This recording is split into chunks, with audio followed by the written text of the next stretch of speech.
Thank you, Maitreya Bandhu. That's a lovely introduction.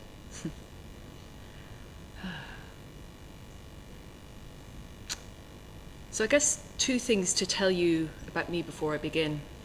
I love tales, I love stories, I love myths and quests. And I guess the story I'm going to tell you tonight, in some ways it is quite ordinary. It happens in quite ordinary places, quite ordinary events, but I truly believe in the ordinary, something extraordinary always emerges.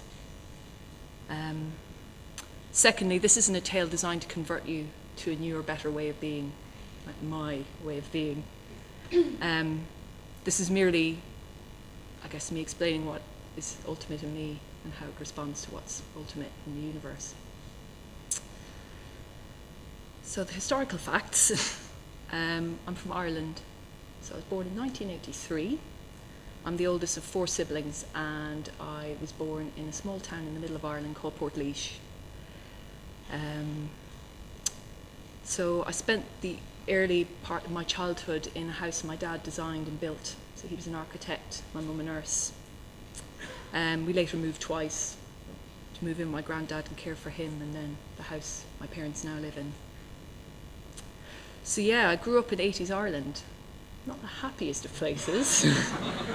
There was economic recession, mass immigration, and it was something my parents were really considering at the time. They worked incredibly hard to just about make ends meet. I remember we never really had carpet down the hallway of the house. It was just bare concrete. The earth dug from the ground, for the foundations, sort of lay to the side of the house, this sort of random hillock to the front of our house for years and years. So Ireland is very Catholic. The church, I guess, was on the wane, but still very culturally strong. So my education was Catholic because that was the option. It was very much our way of life. So I guess that's a kind of historical fact. So the poetry. So I guess it wasn't easy for my folks, but for me, those years were very magical. I felt I lived in a thin world where I guess there was no distinctions between what was real and unreal, or real or imagined. I used to climb up the hillock, and I often gave great speeches on this mound to the cows in the field opposite, the earthworms, the drill of potatoes down the back of the garden, the invisible masses. I used to sort of rally with my war cries. I remember learning to cycle down our hallway because we didn't have carpet. My parents didn't really mind, so I kind of pain-free learned how to ride my bike, which is great. I think I always had a sense that this path lay before me, that, my life had a purpose, it had a meaning.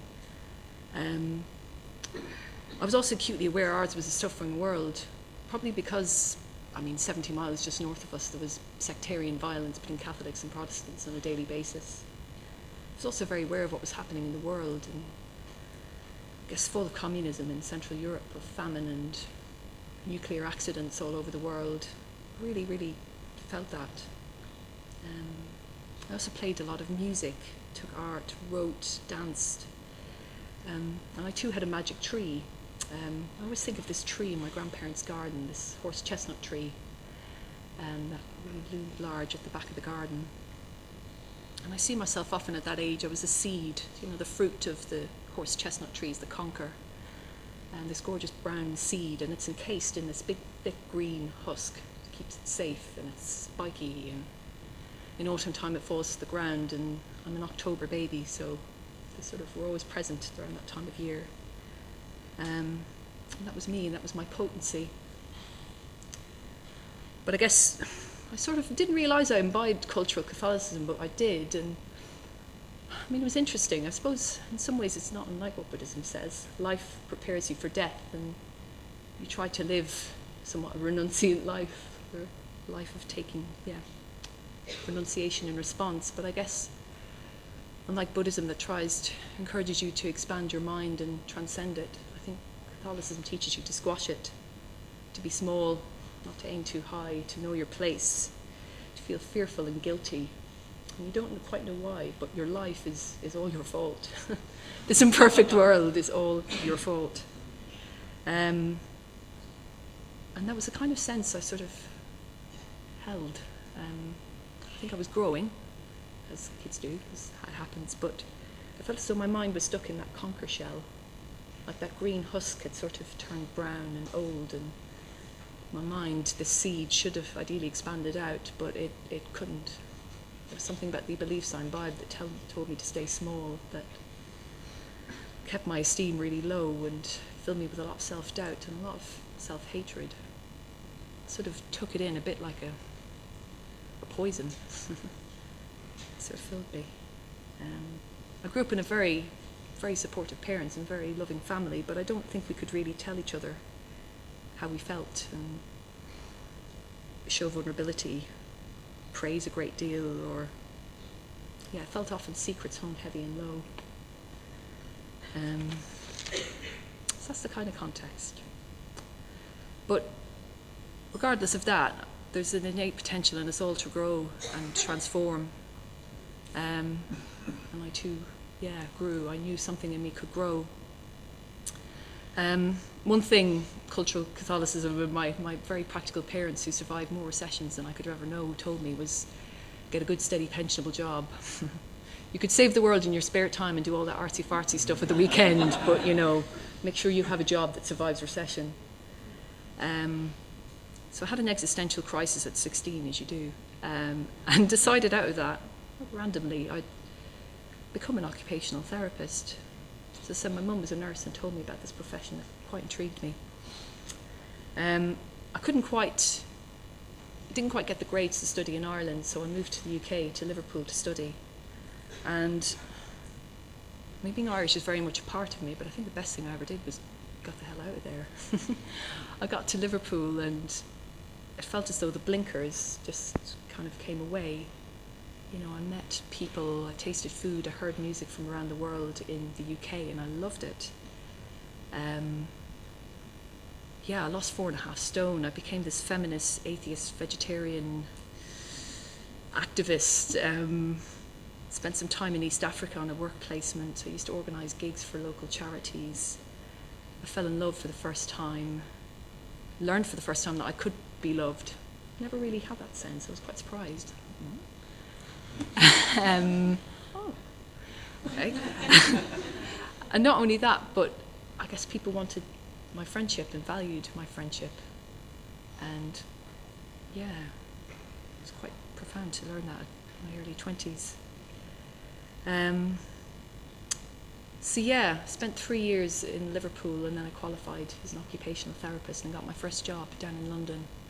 First great love had ended. I guess a new great love arrived, the career, the path. That was the way to go. So boldly I followed it. So there I was. I guess these divergent strands of me were sort of trying to find their way, the activist, the artist, the person who still wanted to save the world and do a good job, but nothing really tying them together yet. Got to London, eventually settled in, career tick, artsy-fartsy lifestyle on the weekend tick, activisting, lobbying, learning djembe, conga, trumpet, amongst other things. Tick, tick, tick. Several short-lived, not very good relationships, tick.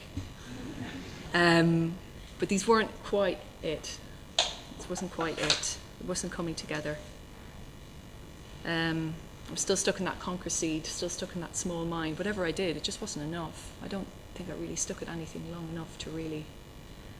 As soon as I started to see the seeds of my own potential, I think I got afraid of it, or I doubted it and dropped things and beat myself up for that. Fell into depression for the 4th or 5th time throughout my life. This time, in advice of a friend, she just said, for God's sake, just go to a GP and do something about it. Stop getting into these cycles. So I did. I started therapy, which wasn't massively helpful. But one thing the therapist did suggest that was really helpful was to go along to the London Buddhist Centre. There was a mindfulness-based cognitive therapy courses running there.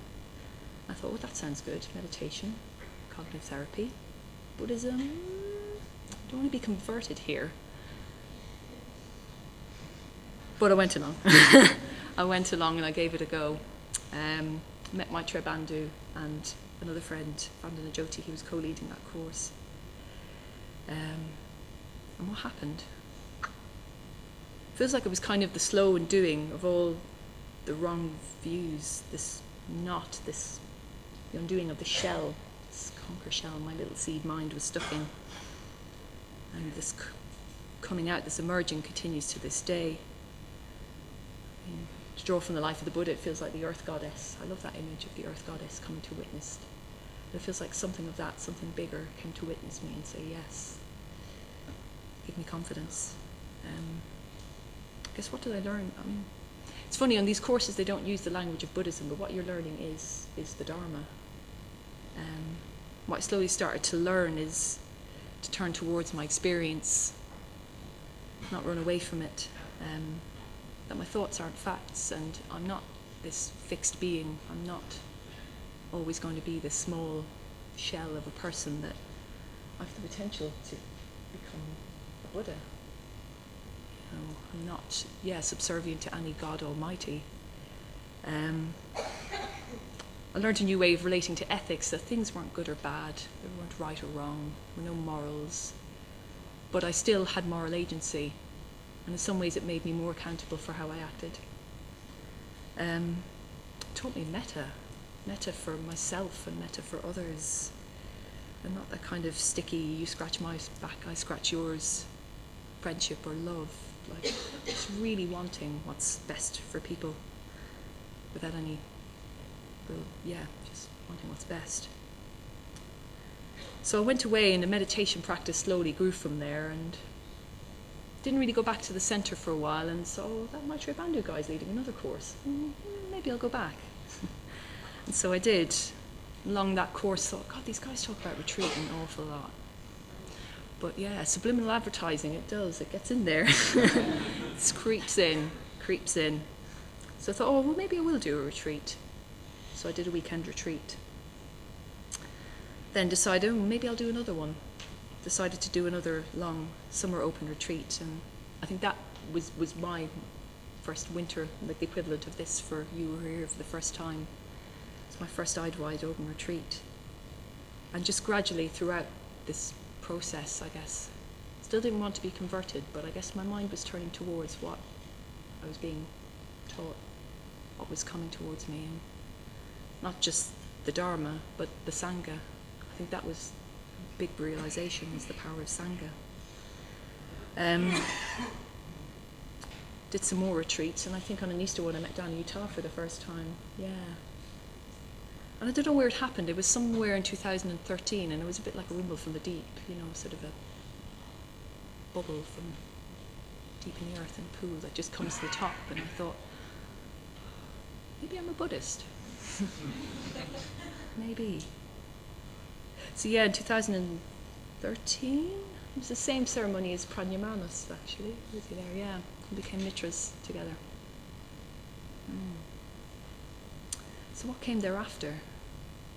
So I guess it felt as though the conquer seed had sort of been released.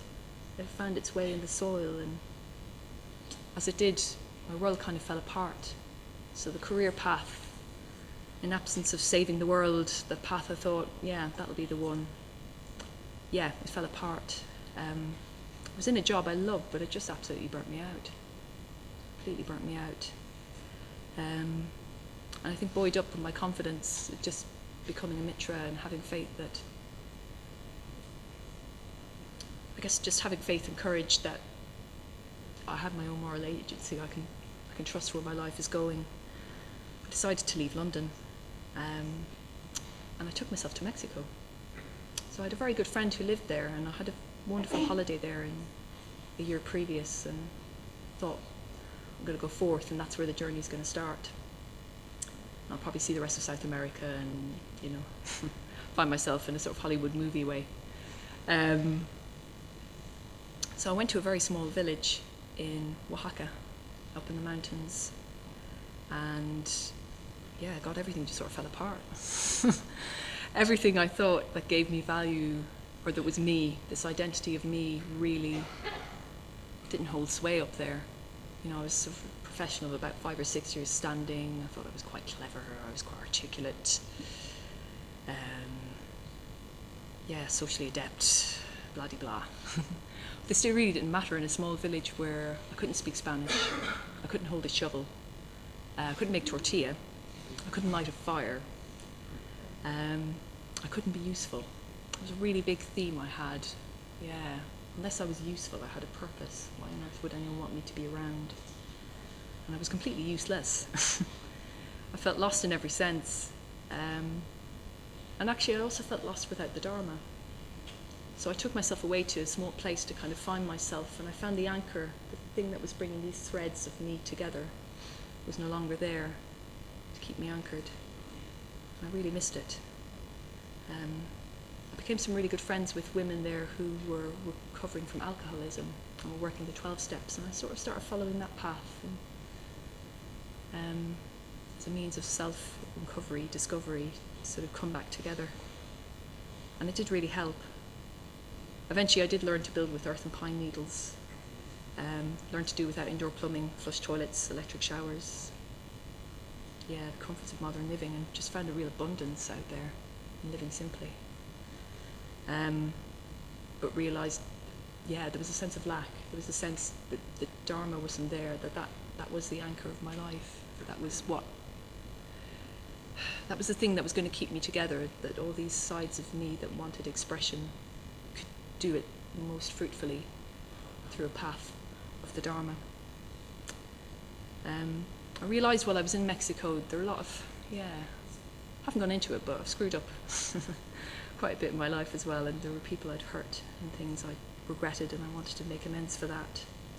So I kind of decided I was going to come home, and was thinking, how can I incorporate more of a Dharma life in the return? And then I got an email from Subhadramati, from the London Buddhist Centre, saying, here's an opportunity for women who want to live a Dharma life, to come and live here in Adhisthana for 5 months. So I've never really gotten a sign that clearly ever in my life, but I thought, you should listen to this. So I did. I came home, came back, and I took part in this course. And I mean, towards the end of my trip in Mexico, I remember being on a bus to Palenque, these great Mayan ruins in the southern part of the country, in Chiapas. And similarly to that realization of becoming a mitra, just whoop, I thought, I think I'm going to ask to be ordained. And I did think, whoa.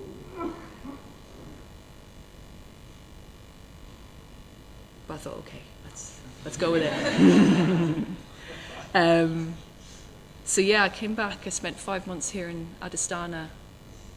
Got to know Yashadeva and work alongside him, doing all the tireless, thankless, wonderful jobs that he does here. And among the others, lived with a community of 8 women from all over the world, studying, practicing, living much as we did here, but for 5 months, and bloody intense, but very, very beautiful. And I think I'm still kind of on that momentum. It's sort of a firm shunt out into the world from that I still feel in my life. So what happened next? I guess, I knew I'd have to leave, return, some kind of way of earning money, because I was fast out of it. And I thought, perhaps I'll return to London. So later that summer, having finished that course, I ran into Lilamani, woman I now live with, when I was at Buddhafield Festival, serving pancakes to the masses. And she told me about the community she lived in with Dani Tan, with Holly, and that there was a place coming up, and I thought, I kind of knew, having finished this course, that was the way I wanted things to go. I remember coming over for tea and thinking, I could totally live with these women, they're great. And I said yes, so I moved in, and I've been living there for about 2 years now. What's happened now? So I'm back. I'm an occupational therapist again. I'm back in Tower Hamlets. In some ways, I guess that world maybe, yeah, in some ways I stepped back into the world that appeared to be there before, but it's a very different place. I feel through my practice of Buddhism, my practice of the Dharma, there's something that holds me together. That seed is bedded in the soil and it's got roots and it's shooting up. That actually I can't think of a better way to live my life and affect positive change in the world and change the world. That it starts here, but it ripples out. And I guess I don't underestimate the subtle effects that we all have. I still want to change the world. Still a part-time activist and agitator, aspiring musician and writer. I guess I feel bigger. I feel my potency. I feel I can achieve what the Buddha achieved. That enlightenment is in my grasp. When, where, I don't know. So yeah, I could be trundling along the number 8 bus up and down Bethnal Green Road or stuck in someone's armpit in the Central Line. But there's something bigger. There's a bigger myth. There's a bigger me. And who knows where it'll go. Yeah, I think that's me.